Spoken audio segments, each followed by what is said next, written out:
ফসলের জাকাত মানে কৃষি সম্পদের জাকাত। কিছু চাষ করলেই জাকাত দিতে হয় না, এটার একটা নিসাব আছে। সেটা হচ্ছে কমপক্ষে 18 মণ। কমপক্ষে কয় মণ? 18 মণ। কমপক্ষে 18 মণ হইলে ফসলের জাকাত দিতে হয়। এই 10 লাখ হচ্ছে আপনার নাও জাকাতেবল অ্যাসেট। এই 10 লক্ষের উপর আপনি 2.5% জাকাত দিবেন। আর হিসাবটা যদি আপনি সূর্য বছর অনুযায়ী করেন তাহলে 2.58% দিবেন। সহজে জাকাত কিভাবে হিসাব করব? অর্ধেক তো হিসাব করেই ফেললাম, কি বলেন? এই যে লিস্ট করে করে স্বর্ণ, ক্যাশ, ডিপোজিট, সঞ্চয়পত্র, আমার শেয়ার বাজার, আমার ইনভেস্টমেন্ট, আমার ডিপোজিট, আমার এটা এটা এটা করতে করতে করতে করতে বিশাল, ধরেন একটা উদাহরণস্বরূপ বলি যে ধরেন 20 লাখ দাঁড়ালো আমার, 20 লাখ টাকা, স্বর্ণের দাম সহ ইত্যাদি সবসময়। এবার হিসাবটা কিভাবে করব? হিসাবটা খুব সহজ। আমার জাকাতেবল অ্যাসেট আমি সব হিসাব দিয়ে পাইলাম কয় লাখ টাকা? 20 লাখ। এবার আমার যদি ঋণ থাকে, আমি ঋণটা এখান থেকে বাদ দিব। আমরা শুরুতে বলছিলাম এক ধরনের ঋণ আছে একবারে দিয়ে দিতে হবে। এরকম একবারে ঋণ দেওয়ার যদি আমার কিছু থাকে ওইটা আমি বাদ দিব। ধরেন আমার একবারে ঋণ দেওয়ার আছে 5 লাখ টাকা, যেটা আমাকে একবারই পরিশোধ করতে হবে অল্প কিছুদিনের মধ্যেই, তাহলে এটা আমি বাদ দিতে পারবো। তো 5 লাখ টাকা যদি 20 লাখ টাকা থেকে বাদ দিয়ে কত থাকে? 15 লাখ। এরপর আমি বলেছিলাম যে কিস্তিতে যে ঋণগুলো থাকে সেক্ষেত্রেও আমি বাদ দিতে পারবো ম্যাক্সিমাম 1 বছর, 12 মান্থস।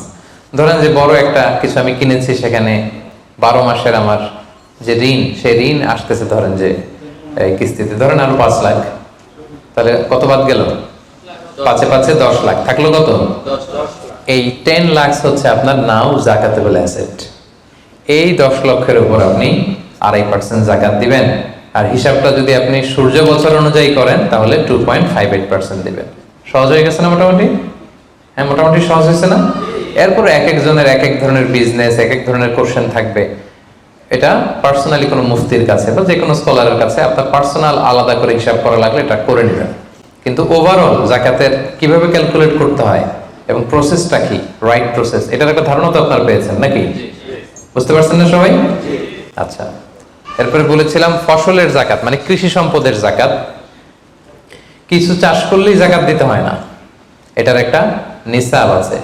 সেটা হচ্ছে কমপক্ষে 18 মণ। কমপক্ষে কয় মণ? 18 মণ। কমপক্ষে 18 মণ হইলে ফসলের জাকাত দিতে। আল্লাহ বলেন, ইয়া আইয়ুহাল্লাযীনা আমানু আনফিকু মিন তাইয়্যিবাতি মা কাসাবতুম ওয়া মিম্মা আখরাজনা লাকুম মিনাল আরদ। জমিন থেকে যেটা উৎপন্ন করে দেই এটাও আল্লাহর রাস্তায় দান করো। ওয়া আতু হাক্কাহু ইয়াওমা হাসাদি, যেদিন ফসল হারভেস্টিং করে ঘরে তুলবেন ওই দিনই জাকাত দিতে হবে। মজার ব্যাপার হচ্ছে ফসলের ক্ষেত্রে বা কৃষিজ পণ্যের ক্ষেত্রে কিন্তু 1 বছর অপেক্ষা করা লাগে না। এর আগে টাকা পয়সা, স্বর্ণালংকার এগুলো 1 বছর আছে কিনা দেখতে হয়। কিন্তু যারা কৃষি কাজ করে ফসলের ক্ষেত্রে 1 বছর তো 1 বছর নাই, ফসল যেদিন কাটবেন ওই দিনই ফসলের জাকাত। তো ফসলের জাকাতের জন্য 1 বছর ওয়েট করা লাগে না। তো আপনি নিজে ধরেন ধান খাওয়ার জন্য আপনি ফসল করছেন 10 মণ, ওটার জাকাত দেওয়া লাগবে? বুঝে থাকলে উত্তর দেন। 10 মণ ধান আমি করেছি, কেন লাগবে না? 18 মণ হয়নি। দেখেন শরীয়ত কত সুন্দর, কিছু আপনি করলেই জাকাত দিতে বলে নাই। এটা একটা স্ট্যান্ডার্ড আছে। লাইসা ফিমা দুনা খামসাতে আউসুকিন সাদাকা, 5 ওয়াসাকের নিচে জাকাত হয় না। 1 ওয়াসাকে কত এভাবে হিসাব করে বের করা হয়েছে 720 কেজি, 18 মণ। 18 মণের নিচে হইলে জাকাত দেওয়া লাগবে না। আর একটা ব্যাপার হচ্ছে যে কোনো ফসলে জাকাত হয় না যে ফসলগুলোকে গুদামজাত করা যায়। পচনশীল যদি হয় হবে না। যেমন আম রাখা যায়, কলা রাখা যায়, পেঁপে রাখা যায়, শাকসবজি রাখা যায়। রাখা যাবে হচ্ছে চাল, ডাল, গম, ভুট্টা, খেজুর, এগুলা গুদামজাত যদি করা যায়, ওগুলো যদি 18 মণ হয় তাহলে আপনি জাকাত দিবেন। তো জামের চাষ যারা করে তারা কি মোটেও দিবে না জাকাতের কোনো কিছু থাকবে না? হ্যাঁ থাকবে। তাদের হচ্ছে উরুদুত তিজারা, ব্যবসার হিসাবে। ওই যে হিসাব করবে যেদিন, ওই দিন দেখবে যে আজকে আমার বিক্রি করার মতো কয় খাঁচি আম আছে, 40 খাঁচি আছে, দাম কত, ওই অন্যান্যের সাথে যুক্ত করে নিবে। কিন্তু ফসলের দিতে হইলে কমপক্ষে 18 মণ এবং এটা গুদামজাত করা যায় এমন পণ্য হইতে হবে। কিভাবে দিব বলেন? 18 মণের বেশি করছেন, ধরেন 100 মণ হয়েছে আপনার ধানের, কিভাবে দিবেন? 2.5% দিবেন না। ফসলের জাকাতের হিসাব হচ্ছে ওশর আর নিসফে ওশর। আরবি বুঝতে যদি কষ্ট হয় সহজ করে বলি, 10% আর 5%। ফসলের জাকাত হচ্ছে ভাই 10% আর 5%। 10% আরবিতে বলে রসুল। কখন 10%? যখন এটা ইরিগেটেড ল্যান্ড হয়, আল্লাহর দেয়া বৃষ্টির পানিতে চাষ হয়ে যায়, আপনার আলাদা করে সেচ দেয়া লাগে না, আল্লাহর দেয়া বৃষ্টিতেই হয়ে যায়। এটা হচ্ছে কস্ট ফ্রি কাল্টিভেশন, আপনার খরচ টরচ নাই, আল্লাহ বৃষ্টি দিছে, ধান বুনে দিছেন, হয়ে গেছে। এটা 10% দেবেন, 100 মন হইলে 10 মন।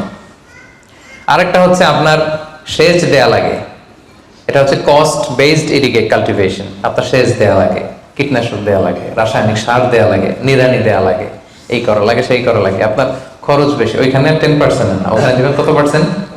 5%। 100 মন ধানে কয় মন? দেখছেন? তার মানে the more you cost the less you pay, the less you cost the more you pay. সুবহানাল্লাহ। এখন যদি বলেন হুজুর আমার তো কিছু বৃষ্টির পানিতেও হয়, আবার আমিও কিছু পানি দেই, এখন কি করবেন বলেন দেখি, কে বলতে পারে? 7.5% দিবেন? এই তো ব্যবসায়ী হইলে কি সুবিধা। তখন আপনি মাঝামাঝি দিবেন, যেহেতু বৃষ্টির পানির ফ্যাসিলিটিও আপনি পেয়েছেন, আপনারও পানি শেষ লাগছে, দুইটা যেহেতু, তাহলে 5 আর 10 এর মাঝামাঝি কত? 7.5। তো আপনি তখন 7.5% দিবেন। এটা হচ্ছে বিশাল আলোচনারে এক নির্যাস আমি আপনাদেরকে শোনালাম। চলে গেল কৃষি সম্পদ। এবার পশু সম্পদের জাকাত কিভাবে দিবেন? পশু সম্পদের যে লিস্ট, এটা আমাদের জন্য অ্যাপ্লিকেবল না। 40টা ছাগল হলে একটা ছাগল বছর শেষে, 30টা গরু হলে বছর শেষে, 5টা উট হলে, এটা আমাদের জন্য অ্যাপ্লিকেবল না। কারণ পশু সম্পদের জাকাত যদি দিতে হয়, শর্ত হচ্ছে এটা সায়েমা হইতে হবে। সায়েমা মানে পশুগুলা বনে বাদারে যে ঘাস লতা পাতা নিজেই খেয়ে আসে, এটার কোনো খাওয়ানো টাওয়ানো লাগে না। কিন্তু আমাদের যে পোলট্রি শিল্প, আমাদের যে গরুর ফার্ম, এটাতে ফ্যানের নিচে রাখতে হয়।